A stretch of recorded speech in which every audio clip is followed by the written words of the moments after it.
Okay, what I have here is the Maxx, Maxxed Out Volume 2. I was going to show off a few pictures.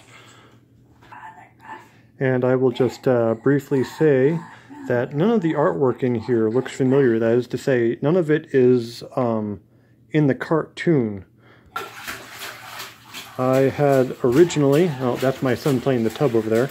That is, the cartoon was a panel-for-panel recreation of the comic book. And nothing in here is familiar. So apparently, even Volume 2 picks up after the cartoon had concluded. And this strange fella is a fairly big part of the comic, I can tell reading ahead. You can see Max over in the corner there. And a lot of pictures of him, and of course he was not in the cartoon at all. And just as Sam Keith's style really comes along throughout the cartoon, you can see him getting a little bit more detailed. His detail becomes a little bit clearer and more detailed throughout the rest of the comic book. And all the characters get a little bit better definition. I would just say something you can't quite see in here is part of the distinct style of Sam Keith, where he does things so wrong that it becomes right again. I always remember a part of the cartoon, it was a director's commentary, and Sam Keith was looking at a picture of the Maxx, and it was all twisted and weird, and he said, oh, all these people thought this picture was brilliant.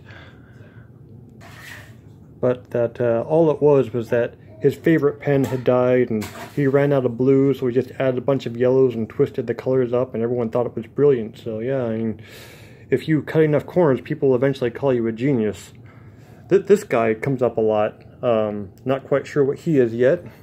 And there's these strange ghost ises. Exploding fairies. Can't wait for this to make sense. Yeah, it's a very large volume. Yeah, in fact, I still have a lot of questions from the cartoon that I'm not sure ever got answered in the comic book at all. Or, you know, if Sam Keith just left them open because he got lazy and he thinks that questions are maybe more exciting than answers.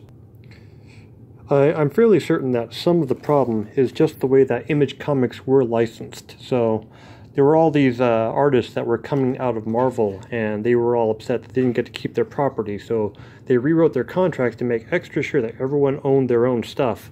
And whenever they had crossovers, the contracting was a nightmare, so much that when the Maxx had his cartoon, you might remember the Savage Dragon was in issue 6, and they had to write him out. And the bad guy they were fighting, which was Mako, they turned him into Hammerhead, because it was easier than, you know, rewriting the contracts just to stick those guys back in. Even though everyone was happy with it, Eric Larson would have loved to have had Savage Dragon on TV.